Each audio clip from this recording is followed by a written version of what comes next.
I was trying to hustle. I know everybody's trying to get out of here.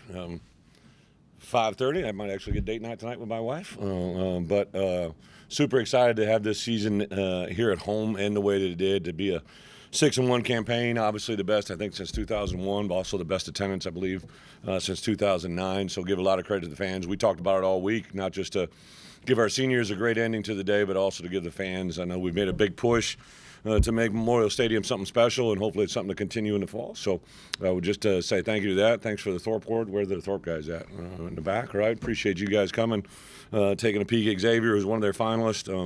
Obviously got bowl representatives here today. But to have the seniors go off the field this way, and then kind of a unique scenario, right? So because we lost Dylan Rosiak as a captain, I made an executive decision. Mark Torsani suggested earlier in the week, and I made T-Raw Edwards a captain for today's game. And there's probably nobody that embodies what we want around here. A guy that transferred in. I say all the time, he came as a double negative. He's from Columbus and went to Northwestern and came in here and has just done an incredible job for us and what we do. Just a joy to be around. It was really fun to see him, and I can only imagine how much his family enjoyed tonight. So told him to enjoy it. A lot of family and friends in tonight. But we'll have to put this one behind us tomorrow and get ready for a Rutgers team. Really like the demeanor of this group. You know, it's a on the outside world looking in now, it's going to be a 7-3 football team that's got a lot in front of us. Never say never. I know that. I think I looked in today's in the middle of the week, kind of kept a personal inventory to myself, right? There are a couple of 6-3 football teams ranked in the top 25, right? And we've lost 3 games, 2 to guys that were, I think, 1-4 or 1-5, and I lost to a really good Minnesota team in a nail biter, right? So we're just telling our guys just keep working on what's in front of you. Continue to take advantage of every opportunity you get. I thought it was also special today. Brett pointed out, it was almost a year ago today that Kanena broke his leg at Iowa, and to see him go out there today, he's just kind of gradually gotten better every week. And I didn't see the final stats, but I know he got at least 1 sack, and thought there's a lot of really good pressures out there, a lot of good things defensively that made our guys close that win out. And then kind of a small little thing just to give Kirkland Michel that last snap of the victory formation at the end of the game. A guy that's absolutely done everything we could ask for in this program on a daily basis. Never really truly got the rewards of playing, so to see that today is pretty awesome. So also saw Owen Carney and Isaiah Adams, a couple of former players. Jordan was here as well, Jordan Slaughter. So see some of our former alum come back, pretty awesome. With that, open up for some questions. Coach, is it fair to say complementary football is kind of a storyline in this one with plays on special teams and the return some stops deep in their territory on defense? Yeah, so for me, one of the goals that I gave them on Sunday, I give 3 goals for the team.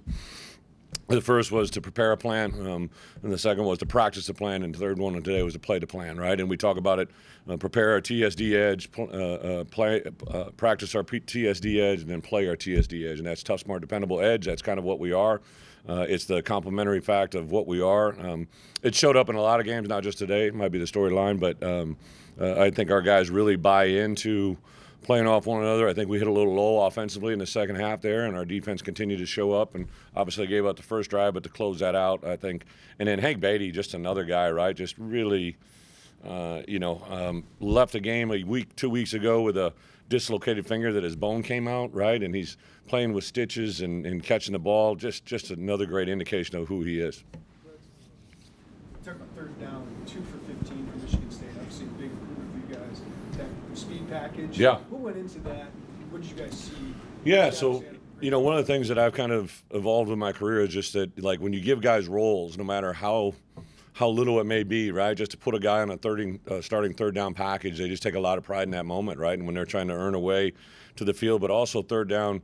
I kind of really learned this more in the NFL than when I was any other time in my career is, those guys that are chasing back there are pretty good athletes, and this kid was really talented. So you could have the greatest design in the world, but when he takes off running, if you just have a guy that can't catch that guy, that's not great math, right? And, we did some stuff that I thought was really smart of our coaches, Aaron Henry and Terrence Jamison, and our defensive staff.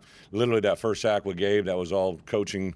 Those guys put them in that position, learned how they could defeat the protection, and obviously came up with great results. So I give a lot of credit to our defense staff to make that happen. To hold that guy to 16 points is pretty awesome.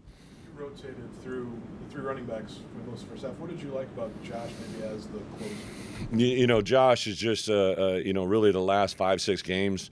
And then even Aiden Lawfrey, I thought we were kind of a hair away from breaking one of those today.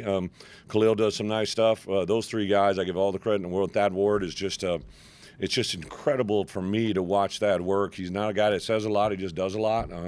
Every time I go by his office, he's always working, head down, doing anything and everything he can to create an edge. It sounds like a little thing, but the Thursday film, I sneak in those guys' lockers and I watch the film that they're going to show their players, and his film is just incredibly detailed with the plan to get those three guys. The running back room, I think across the country, sometimes those might be the hardest to manage, right? And the way that Thad manages that room and the egos that have no ego in that room are pretty impressive. They all cheer for one another, and a really fun thing to be a part of.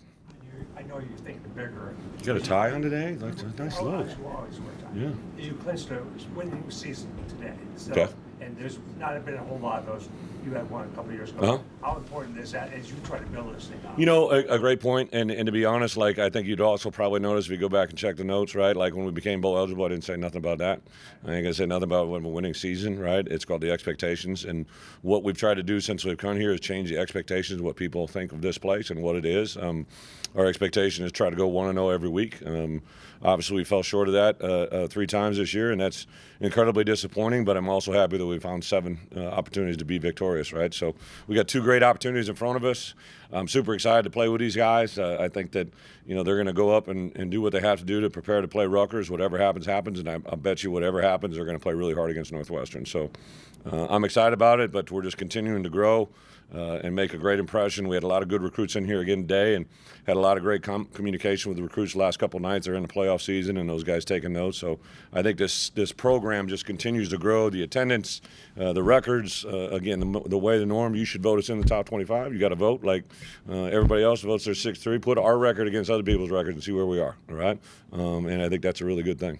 What did you see out of Matt percentage today, or maybe in the last 2 weeks, knowing his role was going to change the team a little bit with Miles' deal? Mac, besides the great flowing hair, right, is just a really fun story. Just continues to be impressive in everything he does. I know for Coach Dish on special teams, he's like literally his poster child for those units. We put him everywhere we need to be, do a lot of special things with him. And I grabbed him on, I think, Wednesday. I said, how many people are showing up your first start? And he said a lot. In the town that he comes from, if a lot showed up, that means half the town's empty, right? So just a really good perspective on what it is. If he didn't come here and play football for us, I think he had a partial scholarship to Sauk Valley Community College to play baseball. So I think we're getting our money in return 10 times on that one. But again, really don't care who people are recruited by. We just care about results, and Matt Krasetich is a result-driven guy. Thoughts on Pat Bryant? Seems like a storybook ending for him. Yeah. In his career here. Did I say that in here? Did I give the stats? Yeah. Just, I every day we have NFL scouts come in. I have maybe 4 to 5 to 6 guys, right? And I literally, on my diligence, I think I'm the only head coach in the country that meets every day with an NFL scout, and it's because those guys have given us so much. I want to make sure I give them what they have given us, right? And I tell those NFL scouts, like, wherever you have Pat Bryant rated, I would double down and bet him 1 round higher, right? Just because he's got an incredible catch radius and incredibly intelligent. He can play all 3 receiver positions. Volunteered to be on special teams at the beginning of the year. I made a decision because he's too valuable. I wouldn't play him on special teams as much as I wanted to. He's a big catch guy. He just makes things happen. That deep dig in the middle of the second when we needed it, that was huge on the 3rd and extra long. But that's just working for him. If you had any idea of how many things he does for things in our program that have nothing to do with him, right?